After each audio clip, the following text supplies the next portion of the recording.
It's time for this week's episode of Brandon Sports Talk, featuring in-depth interviews from those who are trending in the world of athletics.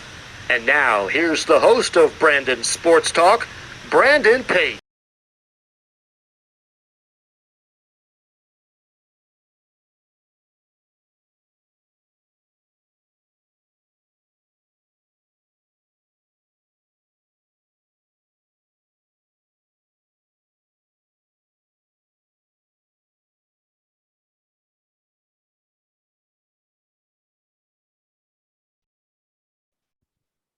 Welcome back to Brandon Sports Talk. In today's episode, I have the privilege and honor of interviewing the Portland Thorns NWSL soccer player Taylor Porter. How are you doing today?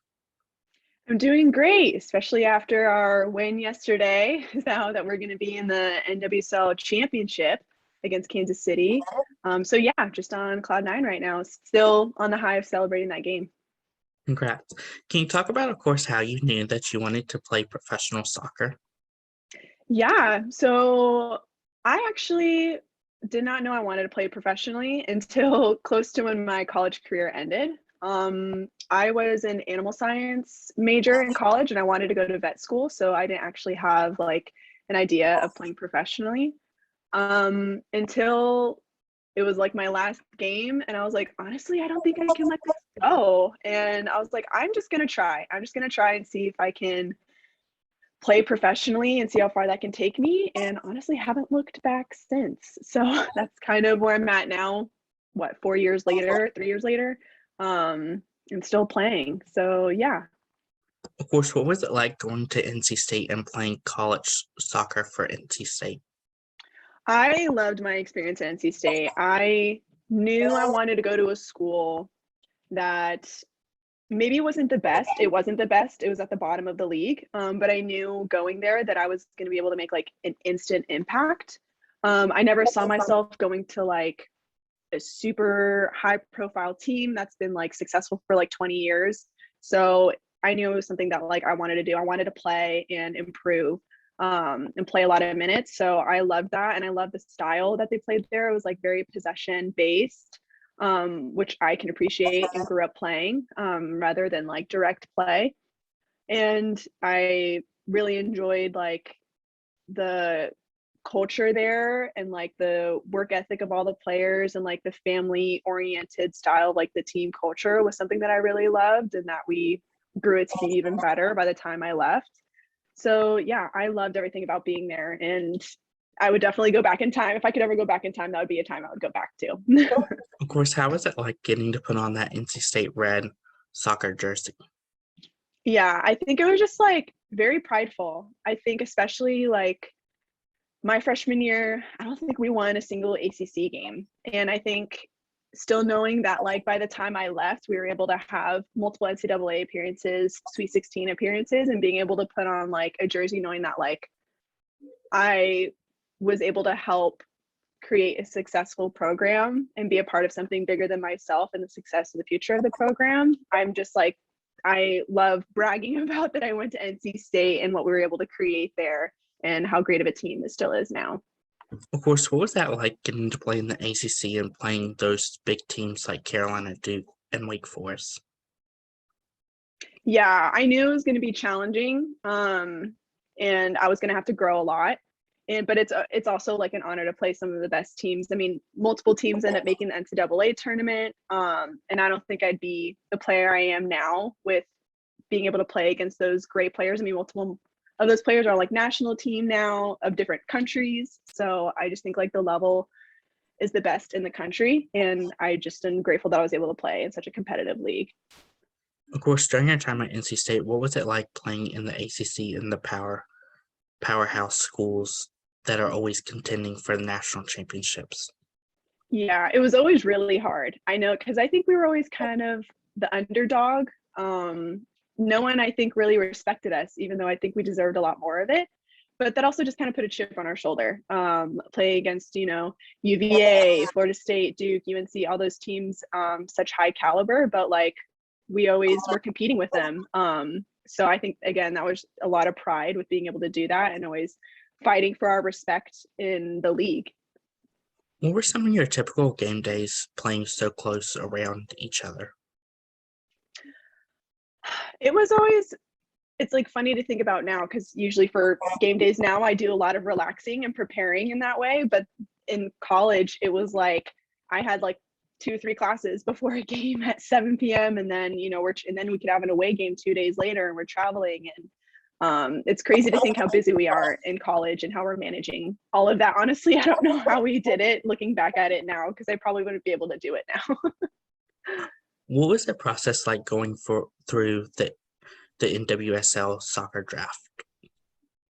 So like I said, I was it was a last minute decision for me to like enter the draft and play professionally. So I kind of had zero expectations about the draft and being picked up. So I didn't end up being drafted, but after I graduated in June, around then, like a week later, I got a call from Orlando saying that they wanted me to come out for like a national team player replacement contract.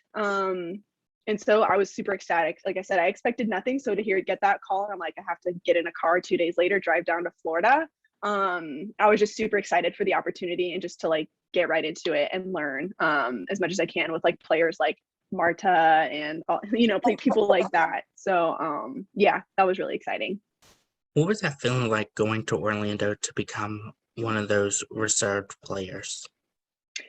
Yeah, like I said, I was just really grateful for the opportunity. I guess I wasn't expecting it. So I was just going in there like, I'm just trying to learn from the best right now and grow and work hard every day. I was like, I'm just going to work my butt off every single day and try to prove that I should be here and to help the team be better. So that was just kind of like my mindset going into it, which is like, this is like a learning opportunity and a growing opportunity for me.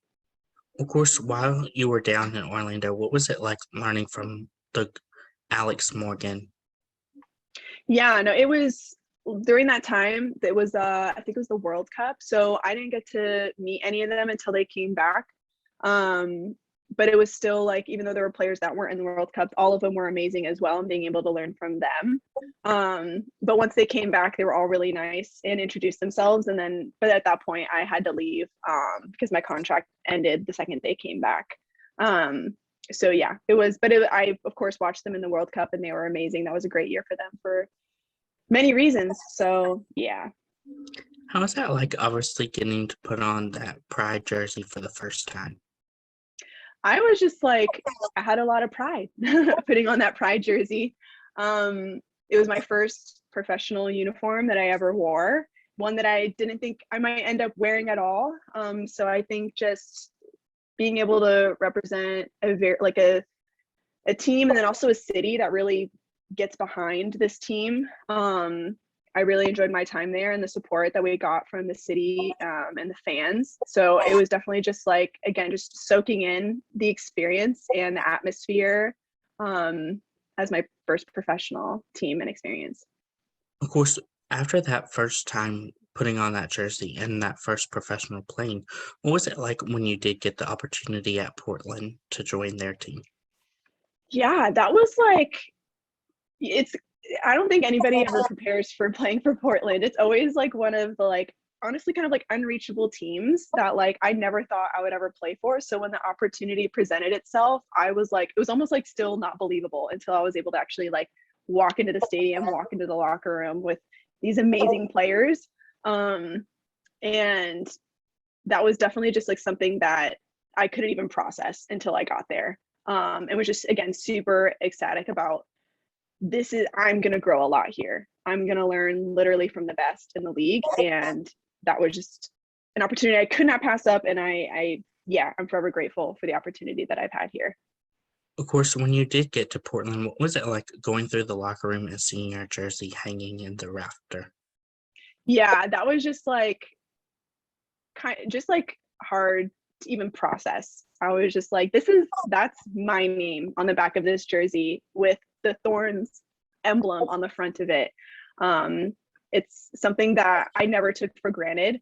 And now, even when I have the opportunity to suit up for a game, like knowing that I get to represent this city and these amazing women that I get to play with. I'm just like very prideful of this team and these women who are just amazing athletes and amazing people.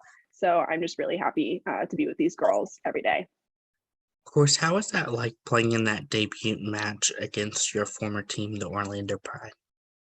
Yeah, that was actually kind of, I guess you could say, pretty funny that was the game that I ended up making my debut in. And there were never any hard feelings with Orlando. It just wasn't something that I was able to continue with, but I think it just kind of came full circle where that was my opportunity to make my debut. And I was really happy to make my debut there and have the support of the team behind me for it, which was really great. How was it like getting to play on the club level for San Diego Surf Club? Yeah, I was there since I was like, I think 14 years old. And that was like one of the best clubs at the time. And that was something that I was like, I knew it was going to be hard for me and I was going to have to grow a lot and it was going to provide an opportunity for me. So that was something that was always great to have, to be in ECNL and travel a lot and get exposure and also play against a lot of great athletes. I mean, on my team, all of them, I'm pretty sure all of them ended up going to a D1 school, a university, and amazing schools. So yeah, I think that was just a great decision for me to be able to take my career to the next level and be at a university that I wanted to be at. What was that feeling like for you when you did get your first career goal? Almost just like, I'm pretty sure I like blacked out. I think it was just so unexpected. And even now, like I can't even like picture like my reaction after it. Even like watching myself, I'm like, oh my God, is that even me? Like, I think it's just like pure happiness and just knowing that all the hard work paying off into like a goal. Because I mean, especially as like a 6, you don't get very many goals. So when you do get them, it's really fun to celebrate. And having the team celebrate it with me was just amazing. So yeah, I was super happy about that first goal. Of course, what is that feeling like going down the field, dribbling and scoring a goal? Yeah, I think, like I said, it's like as a 6, you're not as present, I guess, as you would say as like a forward. So like when you're getting up there into that final third and you get super excited and like anticipation, and then when something actually like comes off the way you want it to, it's just, again, super exciting to be on that side of the field because you are most of the time on the defensive side and the building side. So yeah, it's always fun to be able to show your creativity in the final third with amazing forwards on our team like Sophia Smith and like Rocky and Hina and all those guys. Of course, what is that like getting to play with some of your teammates like Sophia Smith? I think it's still like, it's something you don't think about like ever happening. And being able to play with the greats like Christine Sinclair and Sophia Smith, Crystal Dunn, like the list goes on like amazing players that were here, and like Lindsay Horan when she was here last year. And just knowing that like I'm able to compete with these players and train with them and learn so much from them and their experiences and their talent.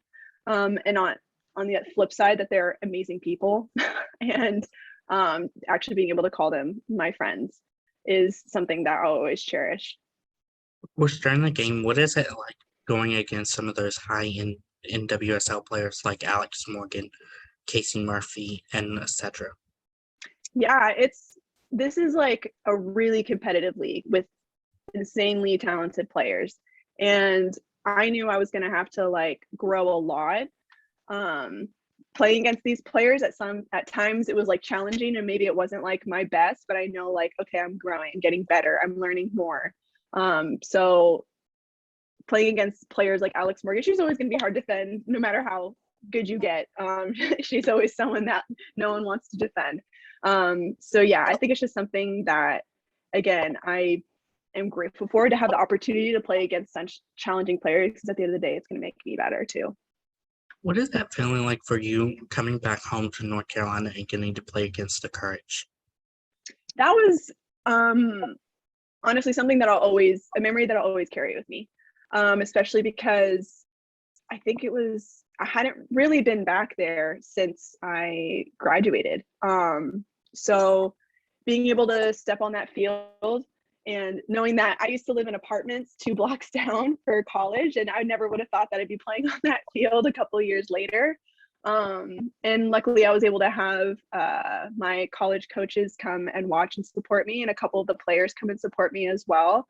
And just having them support an alumni is just amazing. And yeah, I was just really happy to play there. It was very nostalgic. It was a beautiful night, a beautiful sunset. Yeah, it wasn't the result we wanted, but we worked really hard, and it was a great game to be a part of. Of course, what was that like getting to play in front of your friends and family there? Yeah, I think it was just like I said, kind of nostalgic. Like I hadn't seen them, and it's funny to think that like I said, the last time I was there was when I was driving down to Orlando, and everything that's happened since, between like playing in Europe and between COVID happening and everything, and then being able to find my way back here, or back there to Raleigh, and just kind of coming full circle and being able to put on a show for them and show them that like I've grown since I've been at NC State, and it's just kind of like pride being able to be there and represent them as well. How has obviously playing in Europe helped you into where you are now as an NWSL player?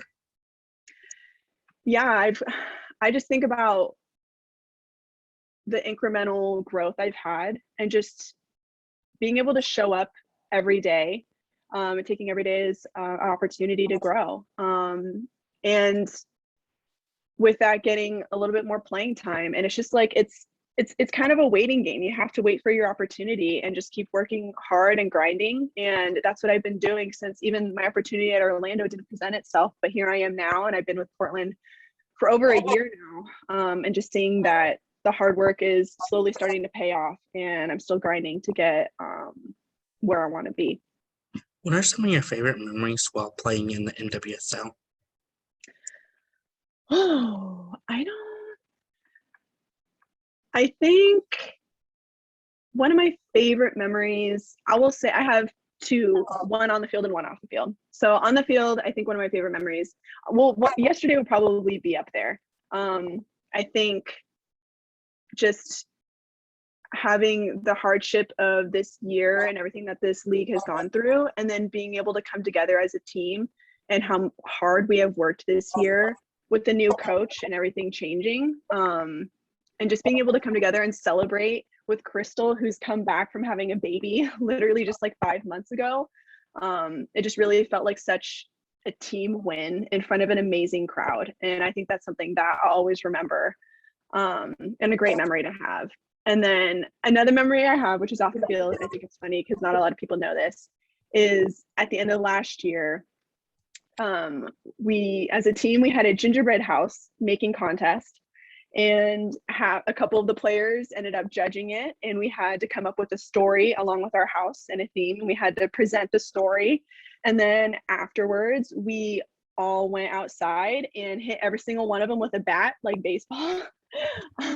And it was just like a really funny time to like end a season, just coming together, making these gingerbread houses that were really not pretty or presentable at all, and then going outside and just like smashing them with a baseball bat. I think it was just hilarious, and I'll remember that always.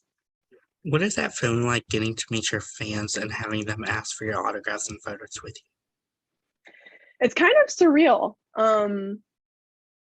I think knowing that even I'm not even a high profile player, but knowing that people can still look at me and appreciate what I've done, and my importance on the team, even though I'm not like Sophia Smith or things like that. So just being able to help give back to the fans that support not just me, but the team in general.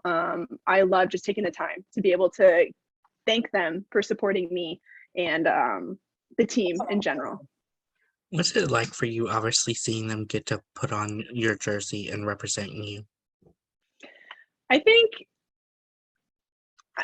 like I said, because I'm not like a high profile player, I think it's just like, thank you. Like I like am so grateful for any single person that like ends up buying a jersey in general. And then if it has my name on it, like I'm super grateful that they're able to support me and think so highly of me, because I think so highly of all of our fans too. And I'm always just grateful for the support in any way, shape, or form.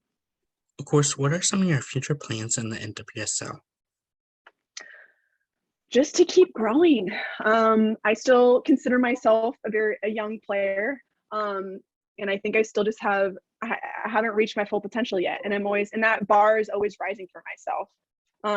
If you asked me when I graduated college if I'd be playing with the Thorns, and I probably wouldn't have believed you, but my bar is always getting higher for myself.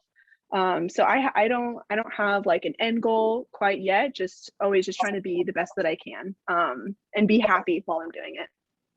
What advice would you give those college soccer players looking to play in college? I think staying true to yourself, and just know that like you don't have to be like a player that is always talked about in articles, social media, like always kind of you don't have to be like all the hype that is behind a player. You can stay true to yourself, and you are a valuable player no matter where you are, and no matter what school you're at, what division you're in, you could always reach your goal if you really want to work hard for it. So just know that no matter what situation you're in, you can achieve it. If you really want to, you can find your way there. What advice would you give those college soccer players looking to play in the NWSL like you? Yeah, I think just knowing that the same message, that you're going to have to grind and you're going to have to work really hard, and you might not, and it could be, there are some situations where people come in and start right away, and that's like great for them, but that's not everybody's path. Everybody has a different path, and sometimes it's going to take longer than others. And just, I think, acknowledging that you have to be patient, you have to work hard, nothing comes easy. So yeah, I think just knowing that your path might be different than others, but it doesn't mean that you can't end up at the goal that you want. What advice would you give those future NWSL soccer players looking to represent a NWSL soccer team?